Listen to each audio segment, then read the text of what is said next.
Central Europe, northern Lower Saxony. Autumn work in a heather skep apiary.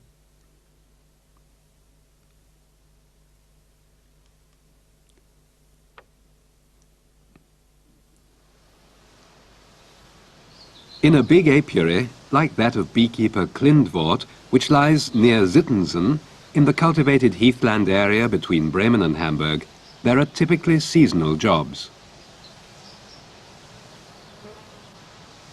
While the heather was in flower, Klindvoort's 1,500 skeps stood in stands on Lüneburg Heath. After the bees had collected the heather nectar and pollen for several weeks, they were returned to their stands at the home apiary.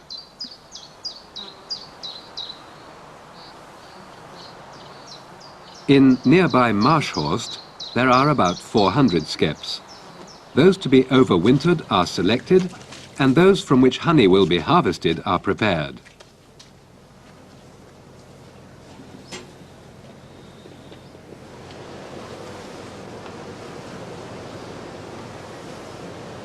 In the early morning, the beekeepers August von Bagen and Elke Bullmann begin this task. They go through the skeps one by one.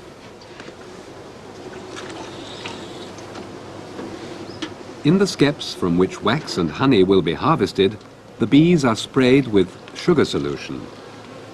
This will make it easier to remove them from the combs.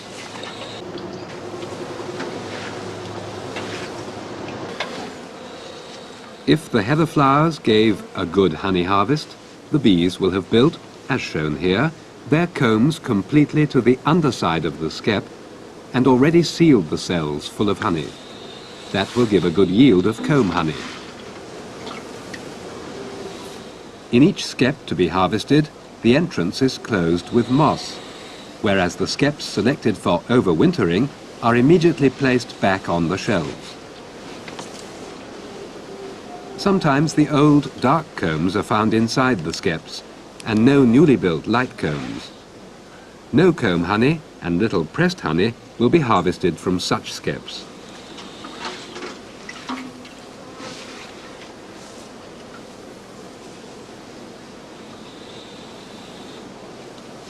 Often, the neighbouring skep is entirely differently built up, reflecting the condition of the colony and the richness of the honey flow where the hive comes from.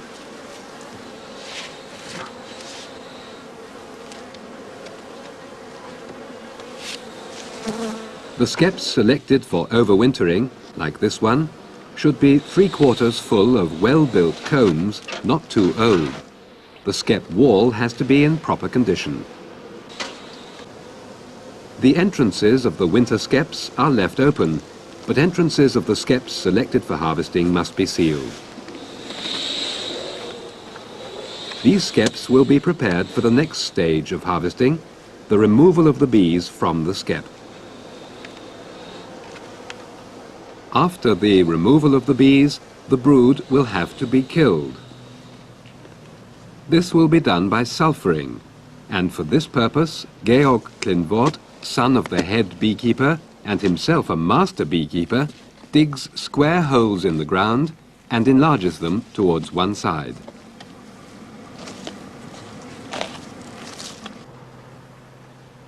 He stuffs moss around the edges to make the join airtight.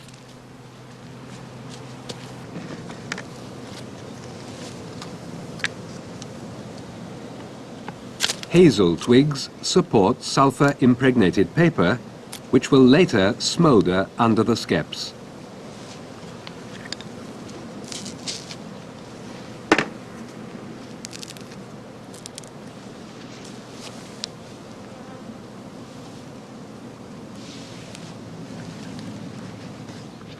Altogether, he prepares 5 holes in this way. The process of removing the bees is aided by the use of an elastic empty skep. Only skeps bound with cane are usable here. The skeps are bounced rhythmically in order to drive all the bees into the empty skep.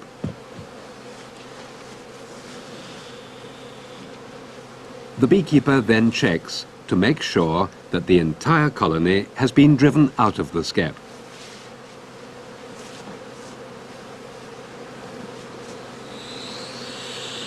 He calms the bees with smoke from the beekeeper's pipe.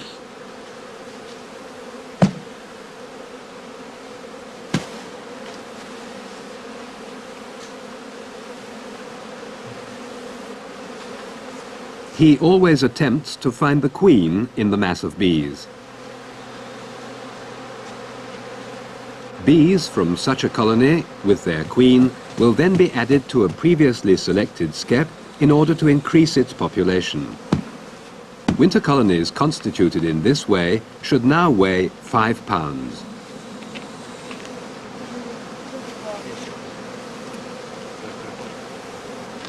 The skep to overwinter is then returned to the stand, while the skep, earlier emptied of bees, is brought to the sulphur holes by farmer Jan Klintvoort, the beekeeper's brother. Nearby, Georg Klintvoort Jr. and his father are also cooperating. The old beekeeper frequently checks the insides of the skeps, which hold the proceeds of the year's work.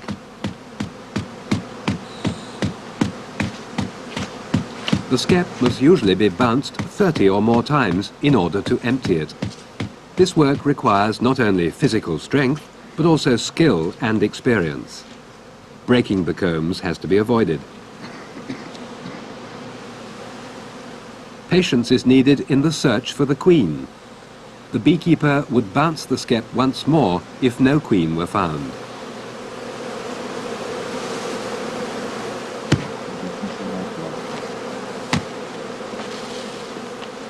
The skeps with fortified populations are closed with special cloths, so that they can be taken to the overwintering place the same evening.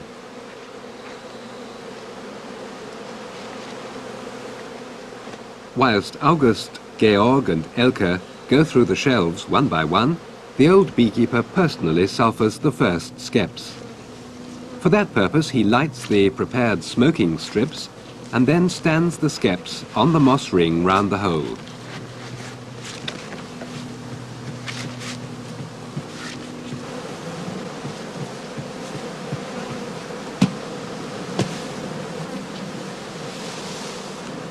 Bees removed, that the beekeeper does not want for his overwintering skeps, are collected in an empty skep reserved for sale. They will have been ordered long beforehand.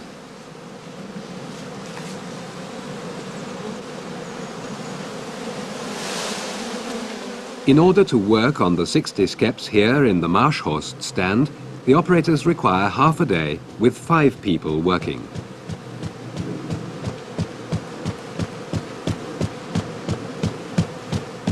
The removal of the bees is the job of August and Georg, the experienced beekeepers, and the young Elke helps. The old bee master undertakes special tasks, such as the sulphuring, while his brother Jan transports the skeps.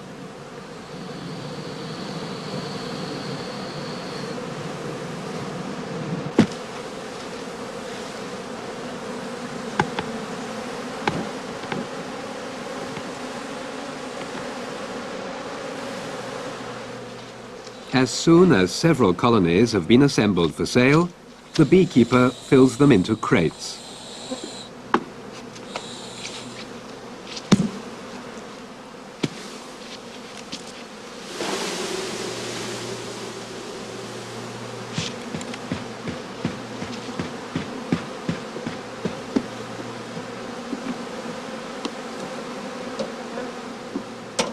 The colonies are sold weighing 4 pounds each. That makes about 20,000 bees per colony.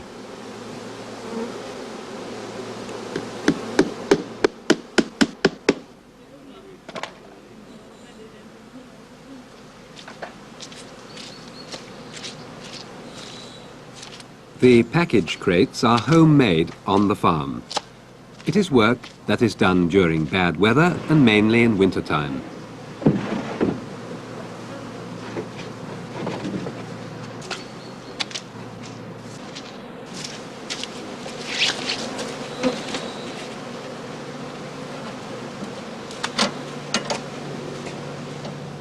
The individual weight of every crate has to be taken into account.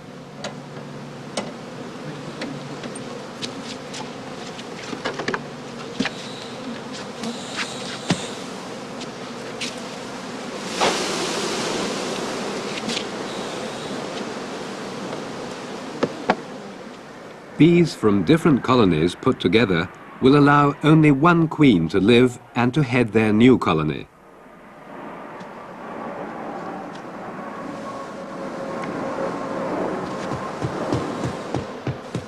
Bees which have flown away will collect in the winter skeps, as shown here in the foreground, skeps whose combs are built down to the spiles at the bottom.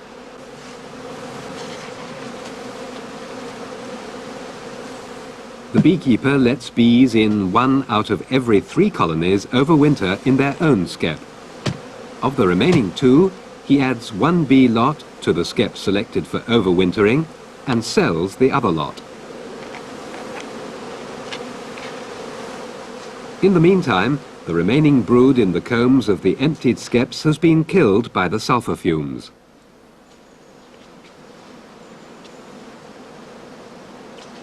For transport, the entrance remains closed and the skeps are stood on their base. In this way, bees are prevented from entering, thus avoiding honey robbing.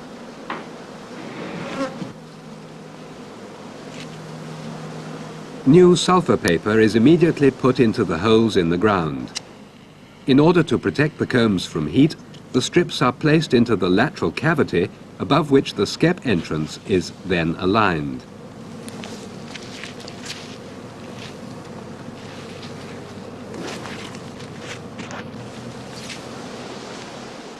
It has got warm under the beekeeper's protective hood with its front woven from horsehair. Time for a cigarette. The skeps must remain in place for about 5 minutes.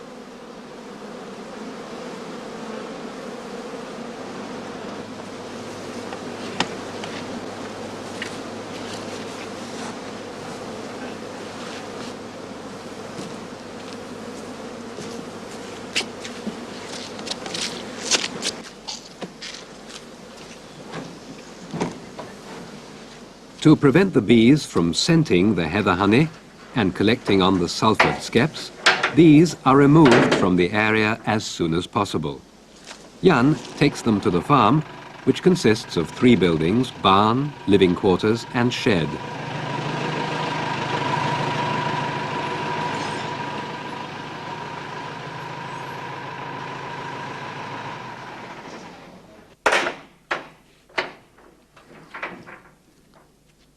In the barn is a storeroom where the skeps are packed so that mice and bees cannot get at them.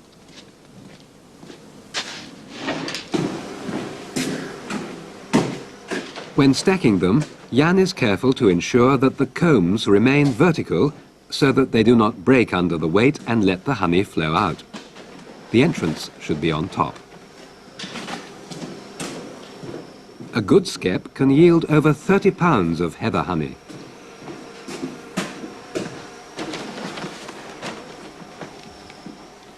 In a good year, up to 1,000 skeps are stored here. In the next room, the beekeeper prepares the bees for transport.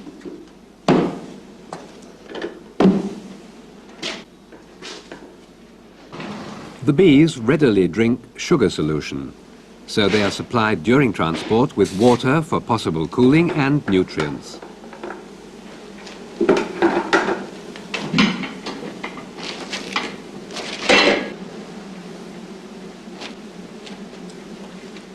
Crystallized honey, put into a top container, serves as food for the often long train journey.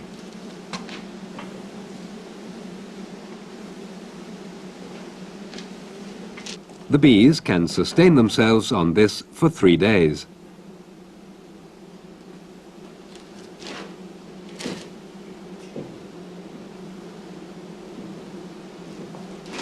The water used for hand washing will later be used as food for the bees.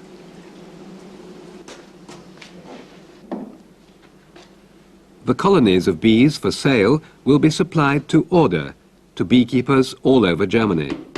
The returns on each colony are about 50 marks.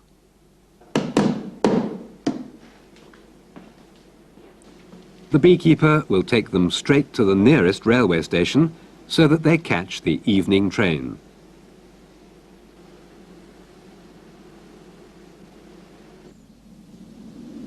The beekeeper also has a home apiary on the farm.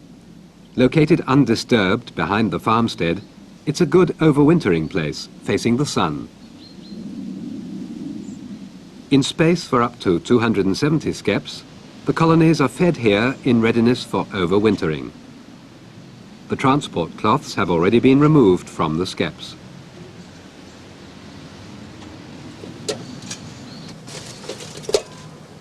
For sugar solution, food containers are put under the skeps. Cut straw gives the bees a foothold so that they can drink the liquid.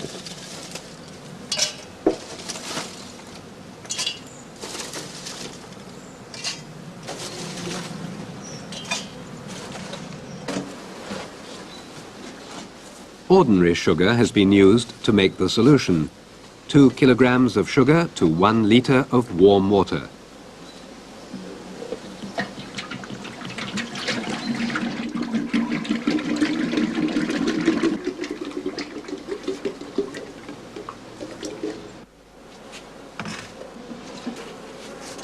The bees are given as much food as they would use in a day's work in warm weather.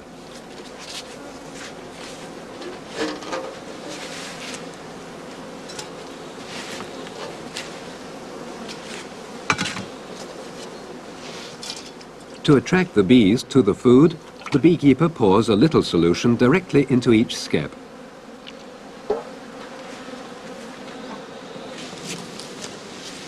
Sometimes bees for overwintering are put in empty skeps, and they build new combs down to the bottom spirals in quite a short time.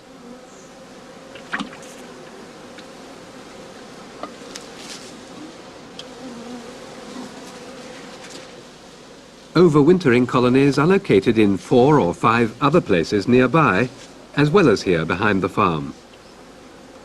A total of 600 to 700 colonies are prepared for overwintering. About 10 times as many as a single heather beekeeper could maintain using only traditional technology.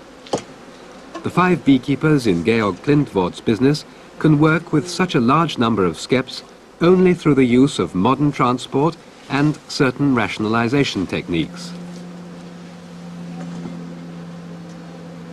After bees in all the skeps have been fed for the first time, the beekeeper must continuously ensure that the bees can obtain enough food to guarantee overwintering.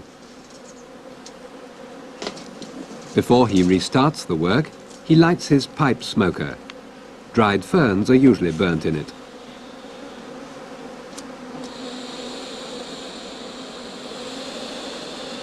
Because there is little nectar for the bees in late autumn, the beekeeper must feed them every 2 to 3 days.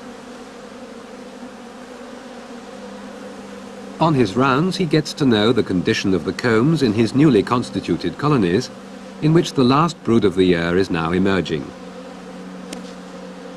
In order to ensure successful overwintering, the skeps with their contents should weigh 32 to 35 pounds after 2 to 3 weeks of feeding. On sunny and warm October days, bees can still be seen flying, before they cluster together for the cold winter months. When the cold comes, the beekeeper will cover the entrances with a screen to prevent the bees flying out on sunny days. With this, the beekeeper's work for the year is done.